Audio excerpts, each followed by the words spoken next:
इमाम शाफी फरमाते हैं जिन घरों में लोग फजर की नमाज के वक्त सोए होते हैं उन घरों में रिस्क नहीं आता। आप फरमाते हैं फजर का वक्त अल्लाह के देने का वक्त है, उस वक्त अल्लाह बांटता है। हुजूर सल्लल्लाहु अलैहि वसल्लम का फरमान है ना हदीस में कि तहज्जुद के वक्त अल्लाह पहले आसमान पे नुज़ूल जलाल फरमाता है जो उसकी शान के लायक है तहज्जुद के वक्त, और वो कहता है मांगो मैं तुम्हें अता करूंगा। लेने की बारी आए तो बंदा समेट समाट के अंदर घुस जाए। हमारे यहाँ ये होता है कि इशा के बाद बच्चे बैठते हैं मोबाइल लेके, तहज्जुद का वक्त आता है तो उनकी आंखें बंद होनी शुरू होती है। तो लेने के वक्त तो तू सोया था, तेरा मसला कैसे हल होगा? भाई जब कोई आदमी खैरात बांट रहा हो तो जो प्याला पीछे कर ले उसे मिलेगा? कहते उस वक्त आना जब मैं बांट रहा था, अब तू किधर आ गया है? मिसाल दे रहा हूं। तो फजर का वक्त मांगने का है, तो सारी रात तो गुजर गई गेमें खेलते, टीवी देखते, और जो लेने का वक्त था तू सो गया, तो कैसे आएगा तेरे पास? तो उठे सवेरे, बंदों से मांग के देख लिया, बड़ी इज्जतें खराब हुई। फजर के वक्त उठ के झोली फैलाए। मेरे रसूल पाक अलैहिस्सलाम फरमाते हैं, रब फरमाते हैं जब बंदे मेरे आगे झोली फैलाते हैं मुझे शर्म आती है, कैसे खाली वापस कर दूं। सूरह तलाक 2-3 नंबर आयत की घर जाके तिलावत करे। रब करीम ने फरमाया वमन यत्तकिल्लाह यजअल लहु मखरजा, फरमाया जब तू अल्लाह से डरेगा तो अल्लाह हर मुश्किल से निकलने का तुझे रास्ता अता फरमा देगा।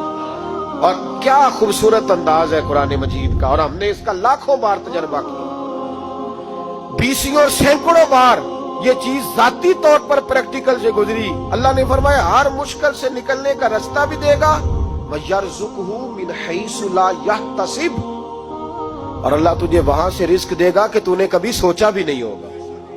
वयरज़ुक़हु मिन हैसु ला यहतसिब से देगा कि तूने कभी सोचा भी।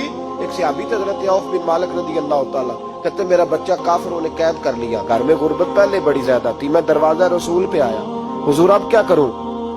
तो कहते नबी पाक ने फरमाया भरोसा अल्लाह की जात पे कर, तवक्कुल अल्लाह की जात पे कर, और घर जाके तस्बीह लेके मियां बीवी बैठ जाओ और पढ़ो ला हौला वला कुव्वता इल्ला बिल्लाहिल अलीय्यिल अज़ीम, जाओ पढ़ो जाके।